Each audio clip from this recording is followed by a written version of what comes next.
에베소서 4장 1절에서 6절 말씀입니다.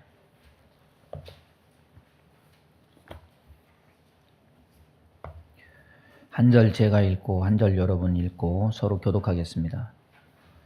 그러므로 주 안에서 갇힌 내가 너희를 권하노니 너희가 부르심을 받은 일에 합당하게 행하여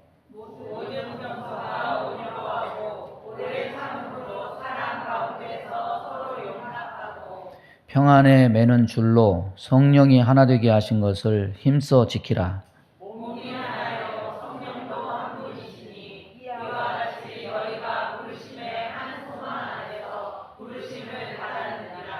주도 한 분이시요 믿음도 하나요 세례도 하나요 하나님 만유에 계시고 만유를 통일하시고 만유 가운데 계시도다. 아멘. 말씀 전하겠습니다. 이게 뭘까요? 세계에서 가장 큰 초등학교입니다. 세계에서 전농 초등학교, 전농 국민학교. 1968년에 전교생 숫자가 몇 명이냐면 1253명. 한 반에 90명. 3부제 수업. 그래서 대학교보다 학생이 더 많았던, 근데 이게 기록인데 이게 안 깨졌대요. 세계에서 가장 큰 학교 이렇게 올라가 있다고 합니다. 근데 이런 시절이 다 옛말이 돼버렸습니다. 지금은 전농초등학교가 전교생이 743명. 옛날보다 그래도 서울 시내에 있는 학교들에 비하면 좀 많긴 한 것 같아요. 몇 년 전에 우리나라 국군이 몇 명이었냐면 50만이 넘었어요. 근데 5년 사이에 국군의 숫자가 10만 명이 줄어들었어요. 굉장히 심각한 얘기죠. 출산도 중요하고 양육도 중요하고 이 가정에서 아이들 키우는 게 정말 힘들죠. 그런데 이 출산과 양육 이게 가정에서 이루어져야 가정도 든든해지고 나라도 든든해지고 교회도 소망이 있습니다. 교회도 소망이 있어요.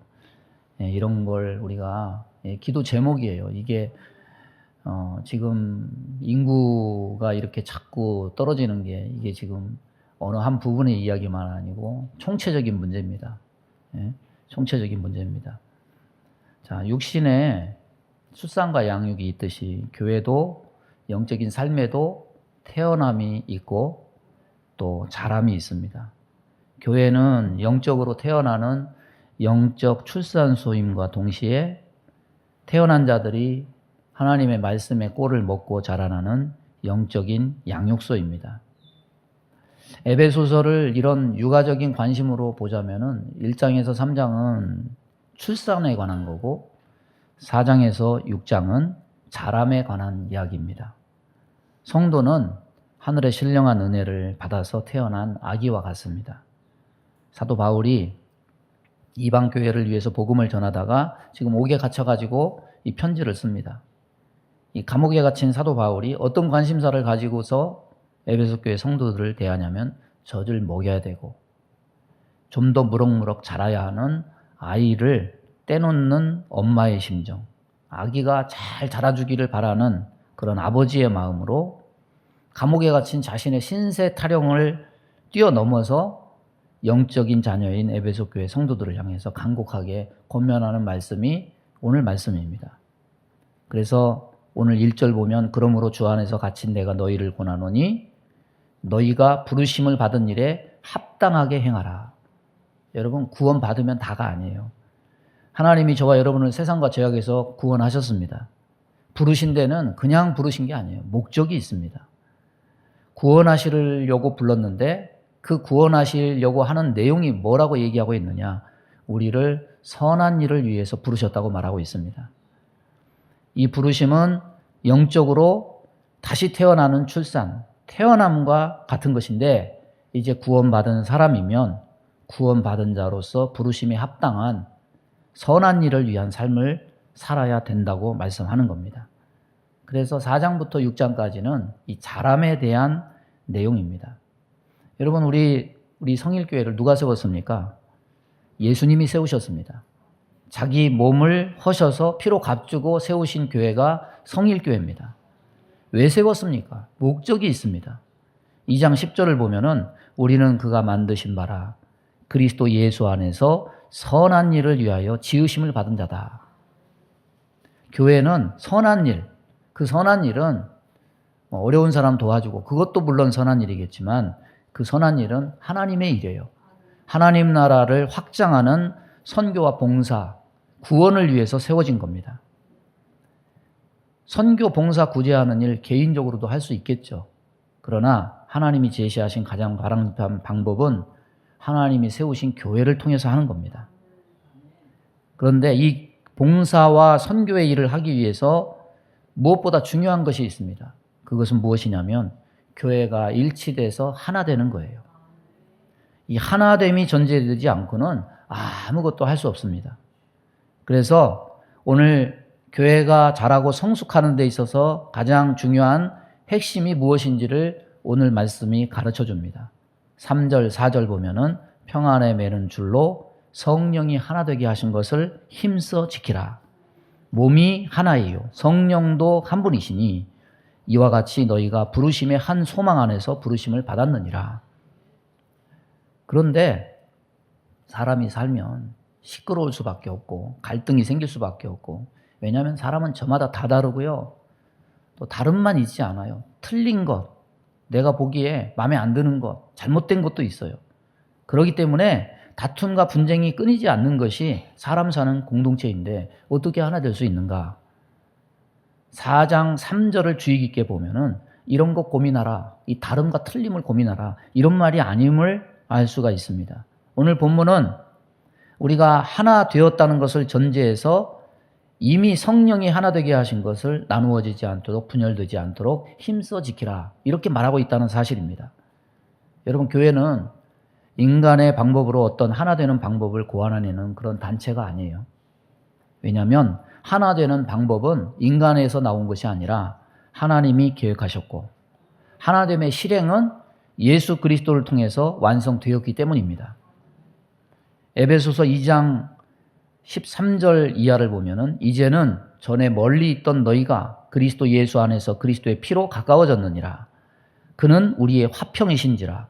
둘로 하나를 만드사 원수된 것 곧 중간에 막힌 담을 자기 육체로 허시고 법조문으로 된 계명의 율법을 폐하셨으니 이는 이 둘로 자기 안에서 한 새 사람을 지어 화평하게 하시고 또 십자가로 이 둘을 한 몸으로 하나님과 화목하게 하려 하심이라.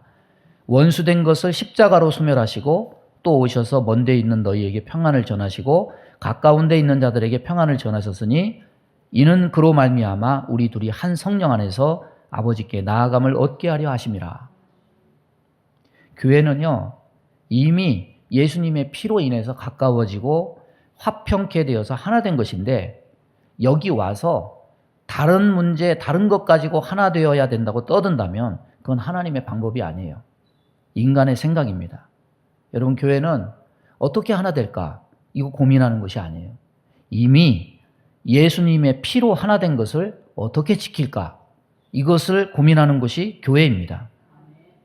여러분, 태어나게 하신 하나님의 의도와 바람대로 제대로 우리가 영적으로 자라고 성숙해서 온전한 믿음을 가지는, 그래서 하나 되는 귀한 은혜가 있기를 바랍니다. 자, 오늘 말씀은 교회는 이미 성령이 하나 되게 하신 것이다. 그래서 4절에서 6절을 보면은 이미 하나 되게 하신 것 7개를 여기서 소개하고 있습니다. 먼저는 몸이 하나다. 우리 몸의 지체는 여러 가지입니다. 손도 있고 발도 있고 입, 귀, 눈도 있습니다. 이렇게 여러 가지 지체가 있지만 몸은 하나로 보는 거지 그걸 따로따로 보지 않아요. 우리 각자를 볼 때 다 다릅니다. 가정도 다르고 자라온 배경도 다르고 학문도 다르고 직장도 다르고 성격도 다르고 다 다릅니다. 그럼에도 불구하고 우리들은 사람 몸에 붙어 있는 지체가 모두 하나의 사람을 이루는 것처럼 그리스도를 머리로 둔 한 몸이라는 사실을 여기서 말씀합니다. 두 번째, 우리는 다 한 성령을 받았다고 말씀합니다. 저와 여러분 심령에 성령이 함께 하시는 것을 믿으십니까? 이걸 믿어야 돼요. 예? 다 한 성령을 받았어요. 성령이 아니고서는 그리스도를 주로 시인할 수 없고 그 성령과 함께하는 삶이 그리스도인의 삶이에요. 세 번째는 부르심의 한 소망 안에서 부르심을 받은 자들이다. 우리가 예수 믿는 것은 세상에서 잘 먹고 잘 살기 위함이 아니에요. 우리의 소망은 하나님 나라입니다.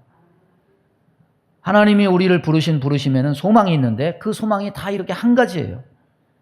하나님의 선한 일, 우리들을 통해서 영혼을 구원하고 하나님 나라를 세우려는 겁니다. 한 소망이라는 것은 똑같은 사명이 있다는 거예요. 사도 바울은 이 한 소망의 부르심을 받은 사람들을 동역자라고 불렀습니다. 우리는 일하는 목적이 다 같은 사람들입니다. 네 번째는 우리는 한 주님을 모신다. 다섯 번째는 믿음도 하나다. 여섯 번째는 한 세례를 받았다. 일곱 번째는 한 아버지를 모셨다. 여러분, 교회 안에 있는 모든 무리는 육신적으로 보면 다 조건도 다르고 다른 환경에서 자란 사람입니다. 인간적인 조건으로는 서로가 안 맞을 수 있습니다. 근데 에베소 교회 안에 있던 무리들도 똑같았어요. 거기에 보면은 에베소 교회는 민족이 하나인 교회가 아니에요. 유대인의 무리도 있고 헬라인의 무리도 그랬습니다. 예? 거기에 이 두 무리가 안 맞아요. 여호와만 섬기는 유일신관, 율법의 전통 속에 자란 유대인들, 그리고 온갖 우상과 사람의 철학이 무성한 그 다양성의 배경 속에 자란 헬라인, 서로 다름, 이게 서로 다름으로만 인정되는 것이 아니라 너는 틀려 먹었다. 그러면서 서로 싸워요. 유대인과 헬라인의 이 갈등, 에베소 교회에서만 나타난 그런 독특한 현상이 아니었습니다. 그 당시에 세계를 지배한 나라가 어디입니까? 로마입니다. 팍스 로마나라고 해서 로마인의 지배를 받는 지중해 세계에서 지배층인 로마인 외에 민족적으로 서로 경쟁하고 맞서는 민족이 누구냐면 유대인과 헬라인이에요. 헬라인의 성향은 어떤 거냐면 헬라인이 사는 그 본토가 매우 척박합니다. 돌산이 많습니다. 그래서 이 헬라인들이 일찍 눈을 뜬 게 뭡니까? 배를 타고 고향을 뒤로 하고 지중해로 나가서 모든 이 지중해 세계의 폴리스를 개척합니다. 그래서 상업활동을 벌이는 이 헬라인들, 진취적인 성향을 가졌습니다. 그런데 유대인들은 하나님만 섬기고 율법주의를 신봉하고 굉장히 배타적인 성격을 가지고 자기 주장과 고집이 세요. 그러니까 맞붙을 수밖에 없어요. 헬라인 입장에서 보면 더 유대인들이 얄밉습니다. 왜냐하면 자신들은 몇백 년 전부터 배를 타고 와서 개척을 해서 도시를 일궈서 거기서 자기들의 터전을 삼았는데 유대인들은 개척을 한 게 아니라 개척한 곳에 가서 가만히 몸만 와가지고 자기들이 조상적부터 가졌던 상업적인 이권을 야금야금 가로채가니 얄미울 수밖에 없어요. 유대인들은 어떤 성향이 굉장히 많냐면 바벨론 포로 이후에 흩어져 사는 이산의 경향이 많습니다. 그래서 이것을 디아스포라 유대인이라고 부르죠.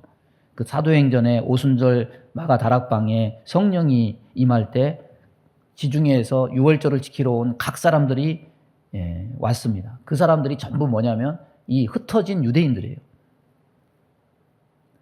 그런데 헬라인과 유대인의 차이점이 있습니다. 유대인이 이 지중해 세계 각 지역에 흩어져 살았지만은 유대인은 헬라인들처럼 아무것도 없는 곳에 가서 직접 도시를 개척한 역사가 한 번도 없어요. 이미 개척해 놓은 곳에 가서 그곳을 이미 개척해서 주름 잡는 헬라인의 맞수가 돼서 그들의 상업적 이권을 가로챘기 때문에 결국에는 둘 사이에 분쟁이 벌어지고 거기서 폭동이 벌어져가지고 결국 이것을 중재하는 것이 누구의 일이냐면 로마 황제의 일이에요. 여러분 사도행전 보면 누가 나옵니까? 브리스길라와 아굴라가 로마에서 쫓겨나가지고 고린도로 오죠. 그 배경 이면에는 뭐가 있냐면은 로마 안에서 유대인하고 헬라인하고 싸워서 황제가 명령을 내려서 너희들 다 유대인들 너희들 분쟁을 일으키는 너희들 다 로마를 떠나라 이렇게 명령을 했기 때문에 결국 브리스길라와 아굴라가 고린도로 가서 사도 바울을 만나게 된 거예요. 자, 이 물과 기름 같은 성향의 유대인과 헬라인이 에베소 교회에서 같은 둥지를 틀었습니다. 이게 뭐 시한폭탄 같아요. 인간의 눈으로 보면은 민족도 다르고 기질도 다르고 절대로 하나가 될 수 없어요. 그래서 사람 눈으로 보면 차라리 저 교회는 둘로 나눠가지고 헬라인 교회, 유대인 교회. 이렇게 하는 게 더 낫지 않겠느냐. 이렇게 말할 수 있습니다. 그런데 사도 바울이 그들을 향해서 뭐라고 얘기합니까? 너희 두 민족이 하나가 되라. 사상적으로, 기질적으로, 성향적으로 서로에게 맞추고 노력하라. 이런 말 전혀 하지 않아요. 하나님이 하나 될 수 없는 너희들을 이미 하나 되게 하셨다. 이렇게 말합니다. 이 굉장히 관점의 차이가 있는 거예요. 한번 따라서 해보겠습니다. 하나님이 하나 될 수 없는 너희를 이미 하나가 되게 하셨다. 그러니까 여기 와서 교회에서 하나 된다는 것은 저 사람 성격이 저러니까 좀 이해해. 이런 부분이 아니에요. 인간이 노력해서 이루어야 될 어떤 목표를 말하고 있는 것이 아니에요. 교회가 하나 된 것은 하나님이 이뤄내신 결과다. 하나님이 부여하신 것이다. 이렇게 말하고 있습니다. 그것에 대한 설명이 바로 4절에서 6절까지예요.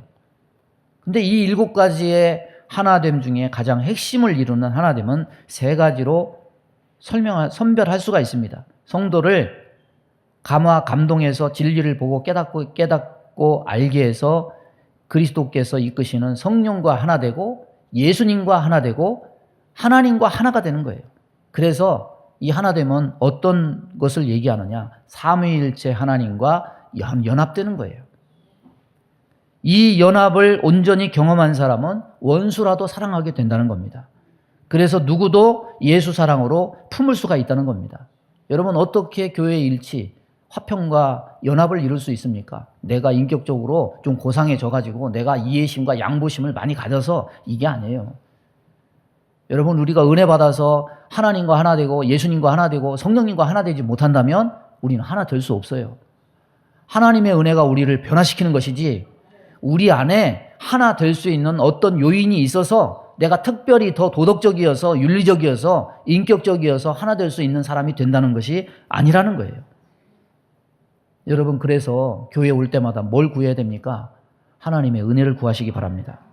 하나님의 은혜가 나를 하나 되게 하는 거예요. 하나님과 하나 되고 사람과 하나 되게 하는 거예요. 오늘날 사람을 연구하는 학문이 많이 발달했습니다. 사람 관계에 대한 관심이 높아졌어요. 그래서 TV에 어린아이를 어떻게 양육하고 지도할 것인지 교수가 나와서 이렇게 해라 저렇게 해라 많이 지도해요. 심리학자, 사회학자들이 그런 것들을 제시합니다. 그러면 교회에 하나 되면 심리학자, 사회학자를 교회에다 초빙해가지고 그 고견을 들어서 우리가 하나 될 수 있겠습니까? 아니에요. 다른 거예요. 교회는 하나됨의 방법이 이미 완성되어서 제시된 곳입니다. 우리가 하나님과 하나 될 때 하나 될 수 있는 그 모든 은혜와 능력이 그 안에서 나오는 거예요.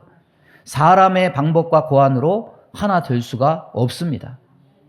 오늘날 많은 교회들이 다투고 분쟁하고 나누입니다. 한 교회 성도였어요. 밥을 먹고 은혜를 나누고 서로 예배 드리고 서로 기도해주고, 그런데 거기에 어둠이 임해가지고 분쟁이 생기니까 서로 삿대질하고 서로 사탄이라고 하고, 참 이거 너무 괴롭고 힘든 일이에요. 이런 모습들이 더구나 TV나 언론을 통해서 방송될 때 정말 낯이 뜨겁고 마음이 무너지는 심정을 느끼지 않을 수가 없습니다. 여러분, 2000년 전에 물과 기름과 같던 에베소 교회도 이 7가지로 하나 될 수 있었다면은, 삼위 하나님과 연합으로 하나 될 수 있었다면은, 오늘날 같은 민족이고 같은 신앙 배경을 가진 우리가 하나 되지 못할 것이 무엇입니까? 그러나 교회의 하나됨이 나누임이 되는 것은 그 하나 되었다는 일치 연합을 성령이 이미 하나 되게 하신 7가지에서 찾지 않고 다른 것에서 찾기 때문입니다. 이권에서 찾고 권력에서 찾고 돈에서 찾기 때문이에요. 성령은 교회를 그런 세상적 가치, 세속적 가치로 하나 되게 하시지 않으셨습니다. 여러분, 세속적 가치나 타협 중재로 하나 될 수 없어요. 우리는 하나님 안에서 하나를 찾아야 돼요. 하나님께 은혜 받아서 그 은혜의 힘으로 하나가 돼야 돼요. 이 본질을 우리는 절대로 잊어서는 안 될 것입니다. 오늘 사도 바울이 하는 얘기의 핵심은 뭡니까? 하나 되게 하신 것을 힘써 지키라. 여기에 2절에 보면 그 하나 되게 하기 위한 여러 가지 덕목들이 나옵니다. 모든 겸손과 온유로 하고 오래 참음으로 사랑 가운데서 서로 용납하고 평안에 매는 줄로 성령이 하나 되게 하신 것을 힘써 지키라. 여기 겸손하라, 온유하라, 오래 참으라, 용납하라 여러 가지 해법들이 나와 있습니다. 겸손, 온유, 오래 참음, 용납 이런 도덕적 단어들은 우리만 쓰는 용어가 아닙니다. 세상 사람도 제시하는 용어들이에요. 따라서 한 가지 착각하지 말아야 될 사실들이 있습니다. 이미 하나 되게 하신 그런 내용들, 삼위 하나님과의 연합을 경험하지 못하고 이런 도덕률만 실천하면은 하나됨을 지킬 수 있을 것이라고 생각한다면 큰 착각이고 오산이라는 거예요. 여러분 여기 나오는 이 겸손, 오래 참음 이런 모든 도덕률들은 인간성 안에서 나오는 것이 아니에요. 왜냐하면 이런 도덕률들은 인간성 안에 있는 도덕심을 말하는 것이 아니라 하나님과의 연합, 예수님과의 연합, 성령과의 연합을 통해서 나오는 열매들이라는 겁니다. 그래서 갈라디아서 5장 22절 23절 보면은 오직 성령의 열매는 사랑과 희락과 화평과 오래 참음과 자비와 양성과 충성과 온유와 절제니 이 같은 것을 금지할 법이 없느니라. 오늘 말씀에 나온 온유, 오래 참음 이런 등등의 모든 열매가 다 어디에 나오느냐? 이 말씀 속에 다 있어요. 예? 고린도전서 13장은 사랑장이죠. 그 사랑에도 뭐가 포함이 되어 있냐면 겸손이 포함이 되어 있습니다. 거기에 남을 용납하는 것도 포함이 되어 있어요. 여러분 왜 이 모든 것을 제시할까요? 인간성 개발해가지고 이런 도덕심을 지키라 이거 말하는 게 아니에요. 삼위 하나님과의 연합을 경험한 자는 이미 이런 열매 맺을 은혜와 능력을 부여받았음을 의미하는 겁니다. 그러니까 주 안에 와서 도덕성 함양하려고 하지 말고 하나님의 은혜를 구해야 돼요. 은혜 받아야 이런 열매들이 우리의 삶에서 나오는 겁니다. 첫째 뭐라고 말합니까? 겸손을 말해요. 여러분 겸손이 뭡니까? 어른한테 인사 잘하면 그게 겸손입니까? 남 앞에서 자기를 낮추면 겸손입니까? 진짜 겸손은 뭐냐면 하나님 앞에 나를 낮추는 거예요. 내가 피조물임을 인정하는 겁니다. 다시 말하면 하나님을 알고 자신을 아는 것인데 하나님 앞에 자신의 부족과 허물과 연약을 아는 사람이 낮아질 수 있어요. 하나님 앞에 자신을 알고 자신을 낮출 수 있는 그런 사람이 사람 앞에서도 겸손할 수 있습니다. 가인과 아벨의 제사가 있어요. 아벨은요, 제사를 하나님 앞에 자기를 낮추는 겸손의 수단으로 삼았어요. 그런데 가인은 제사를 경쟁의 수단으로 삼아요. 자신의 제사가 동생인 아벨보다 더 나아야 되는데 못하니까 가인은 자신이 못하다는 생각에 수치심과 열등감에 붕괴해서 이것을 이기지 못하고 한마디로 말하면 예배드린 후에 아벨을 돌로 쳐서 죽여요. 여러분 하나님 앞에 자신을 낮추지 못하는 사람은 사람 앞에서도 자신을 낮추지 못합니다. 그래서 겸손은 성령 받은 사람의 영성이고 교만은 마귀의 영성이에요. 천국은 겸손한 자가 들어가는 것이고 지옥은 교만한 자가 들어가는 곳입니다. 여러분 겸손을 가장한 교만이 있음을 우리는 주의해야 돼요. 겉으로는 겸손한 척 하는데 속으로는 내가 너보다 나아, 내가 너보다 똑똑해, 내가 너보다 부자야, 내가 너보다 지혜가 있어, 너는 나의 맞수가 아니야, 이런 생각을 가졌다면 이건 남을 나보다 낮게 여기지 못하고 깔보는 거죠. 여러분 빌립보서 2장 3절 보면 오직 겸손한 마음으로 각각 자기보다 남을 낮게 여기라 이렇게 말했어요. 예?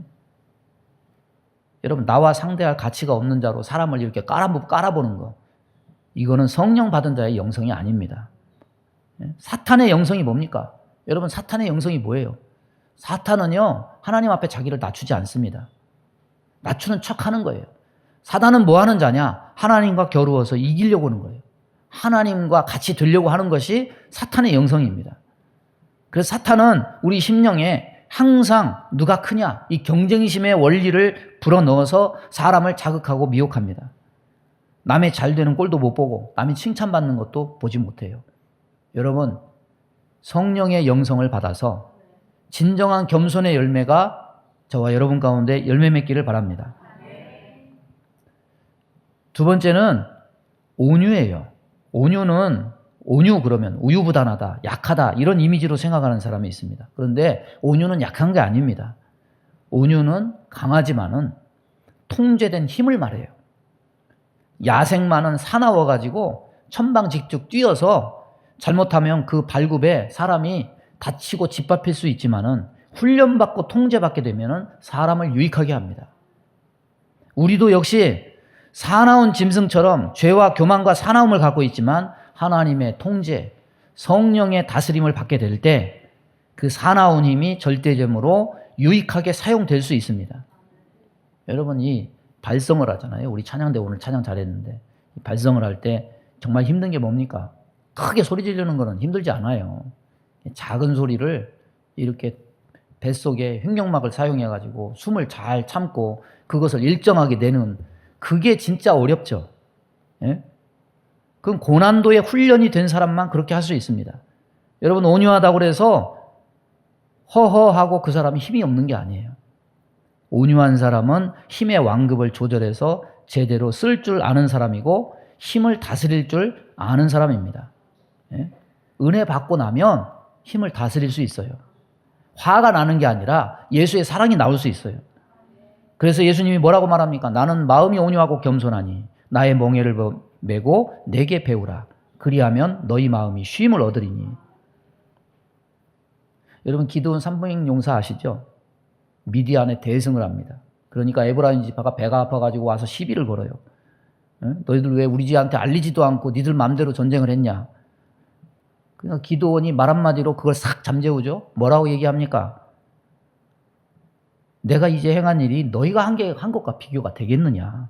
에브라임의 끝물 포도가 아비에셀의 만물 포도보다 낫지 않느냐? 확 올려주니까 멋쩍어가지고 그냥 기분이 좋아져가지고 거기서 사그러들어요. 근데 또 다른 므낫세 지파의 입다라는 사람이 있습니다. 이 사람은 사생아로 태어나서 사람 취급을 받지 못했어요. 하나님 은혜를 입어서 사사가 됐습니다. 암몬 자손과 싸워서 대승을 이뤘어요. 이번에도 또 에브라임 집하고 가서 시비를 겁니다. 그러니까 이 입다가 참지 못하고 불같이 화를 내고 군사를 모아서 응징을 해요.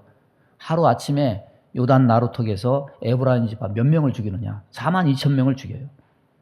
여러분 하늘의 신령한 은혜를 입은 성도의 힘은 절제돼야 돼요. 온유함으로 절제되게 사용될 필요가 있습니다. 우리의 힘은 사람과 싸우면 안 돼요. 원수 마귀와 싸우는데 써야 돼요. 함께 하나님 백성자들을 죽이는데 헛되이 사용되면 안 됩니다. 오늘날 마귀와 싸워야 될 힘을 교회 안에서 성도 죽이는 일로 너무나 헛되이 사용하는 경우가 얼마나 많습니까? 여러분 하나님께 은혜 받아서 이 다스리는 힘, 온유의 은혜가 임하기를 바랍니다. 세 번째는 뭘 얘기합니까? 오래 참음이에요. 여러분 인내, 오래 참음. 주님께서 잡히실 때 베드로가 그 화를 참지 못해가지고 준비했던 칼을 가지고 제사장 종인 말고의 귀를 잘랐습니다. 이때 주님께서 나무라시면서 뭐라고 얘기합니까? 칼을 쓰는 자는 칼로 망한다. 그 종의 귀를 낫게 하시면서 예수님이 이것까지 참으라. 이렇게 얘기합니다. 야고보가 뭐라고 얘기합니까? 사람의 성내는 것이 하나님의 의를 이루지 못한다. 예? 여러분 적어도 밥을 지으려고 해도 몇 분 참아야 됩니까? 제가 눌러보니까 한 20분, 30분 기다려야 되더라고요. 예? 좋은 건물 지어져 가는 것을 보고서 공사 중이라 먼지가 날고 좋지 않지만 그것도 몇 달을 참아요. 그 결과를 상상하면서 참습니다. 나무를 심고 열매를 보려고 해도 몇 년을 참아야 돼요. 자녀가 자라려면 거의 한 30살까지는 부모가 뒷받침을 해줘야 되지 않습니까? 부모는요, 긴 세월 줄기차게 참아요. 자녀의 자람을 즐거움으로 여기면서 모든 것을 참아주고 바라봐줘요. 그런데 이것도 하나님의 오래 참음에 비하면 이건 부모의 참음은 비교할 바가 못 돼요. 하나님은 하루를 천년같이, 하나님은 천년을 하루같이 인간을 참으십니다. 주님께서 우리의 참음의 모범을 보여주셨습니다. 만약에 우리를 보고 주님이 참지 않으셨다면 법으로 판단하시고 정죄하셨다면 우리 모두는 살아남을 사람이 아무도 없을 겁니다. 예? 그래서 야고보서에 보면 뭐라고 얘기합니까? 형제들아, 주께서 강림하시기까지 길이 참으라. 예? 참을 인자 3개면 어떻게 됩니까? 사랑을 이루죠. 고린도전서 13장에는 참을 인자 3개가 있죠. 사랑은 오래 참고, 사랑은 모든 것을 참으며, 사랑은 모든 것을 견디느니라. 우리가 형제와 교제하면서 형제를 참지 않는다면 결국 성령이 하나 되게 하신 교회는 깨지고 말아요. 4번째는 오래 참음에서 멈추지 않고 더 나아가서 뭐라고 얘기하느냐? 서로 용납하라. 용납이라는 것은 뭐냐면 상대방에게 시간을 준다는 거예요. 여지를 준다는 거예요. 여지 없다 이 말은 틈을 안 준다는 말이에요. 여러분, 일에는 여지가 없어야 되지만은 사람을 대할 때는 여지가 있어야 돼요. 여지가 있으면 변화될 수 있도록 기다려주는 겁니다. 예수님이 제자들에게 여지를 두셨어요. 배신하고, 예수님 팔고, 부인하고, 다 도망가고, 주님 한마디도 안 하셔요. 왜? 여지를 주셨어요. 하나님이 오래 참고 우리가 변화될 수 있는 여지와 여유를 허락하신 것처럼 상대방이 변화될 수 있도록 여지를 주는 것이 뭐냐? 용납이에요. 용납. 서로 여지를 주는 은혜가 있기를 바랍니다. 자녀에게만 여지를 주지 말고 서로를 바라보면서 여지를 두고 하나님이 다루어 가실 것이다. 하나님이 성장시키실 것이다. 하나님이 변화시키실 것이다. 여지를 두시기 바랍니다. 여러분, 겸손, 온유, 오래 참음, 용납. 이 4가지 영성의 결과는 뭐냐? 화평이에요. 화평이 있어야 하나됨이 유지되는 거예요. 예? 그래서 4가지 영성으로 부르심을 받은 일에 합당하게 행한 결과 서로를 굳게 붙들어서 화평해서 그리스도 안에서 하나됨을 지키는 것이라고 말할 수가 있는 겁니다. 말씀을 정리합니다. 아기가 태어나기만 하면 안 돼요. 자라야 돼요. 태어난 아기가 자라려면 살이 붙어야 돼요. 영적 원리도 똑같아요. 교회와 성도가 자라려면 한 성도 한 성도가 하나 되어야만 교회가 자라고 살이 오르게 됩니다. 근데 이 모든 영향력은 어디에서 오느냐? 하나님과 연합되어야 이 모든 것을 얻을 수가 있습니다. 삼위 하나님과 하나돼서 우리는 그 받은 은혜의 힘으로 사람과 연합될 수 있습니다. 하나님과의 연합이 강할 때 나와 다른 이들과 연합할 수 있는 모든 영성과 힘도 거기서 얻게 됩니다. 여러분, 인간의 도덕성, 어떤 철학, 사상으로 우리가 하나 될 수 없어요. 하나님의 은혜가 저와 여러분을 하나 되는 힘의 원천입니다. 우리가 은혜가 충만해서 교회가 하나 되고 하나님의 귀한 일들을 감당하는 귀한 역사가 있기를 주님의 이름으로 축원합니다. 믿음의 손을 가슴에 얹습니다. 몸이 아픈 곳에 손을 얹습니다. 아버지, 우리가 범죄하여 나누어진 것을 우리 스스로 해결할 수 없어서 예수님 보내주셔서 나누인 것을 하나 되게 하시고 하나님의 은혜와 사랑으로 치유케 하심을 감사합니다. 하나님, 우리의 인격과 우리의 도덕성이 출중해서 하나 될 수 있는 것이 아니고 이 하나님의 은혜와 사랑을 받은 자만이 하나 될 줄로 믿사오니 오늘도 은혜를 주옵소서, 성령을 부어 주옵소서, 주의 보혈로 씻어 주옵소서. 우리 마음 가운데 원망, 불평, 시기, 질투, 미움, 다툼, 이간질하며 불순종, 불신앙케 하며 불안, 초조, 염려, 근심, 두려움을 주는 모든 어둠은 다 떠나갈지어다. 분리와 상처가 있는 곳에 하나님의 은혜가 임해서 치유되고 하나되고 화평케 하는 귀한 은혜가 있게 하여 주옵소서. 몸이 연약한 곳에 손을 얹고 기도합니다. 손을 얹는 곳마다 보혈로 씻어 주옵시고 성령으로 충만케 깨끗케 하여 주옵소서. 아버지, 병든 자에게 손을 얹은 즉 나으리라 말씀하셨사오니 일으켜 주시고 회복케 하시고 건강한 몸으로 선한 일을 위해서 귀하게 쓰임받는 자들 다 되게 복내려 주옵소서. 예수님의 이름으로 축복하며 기도하옵나이다. 아멘.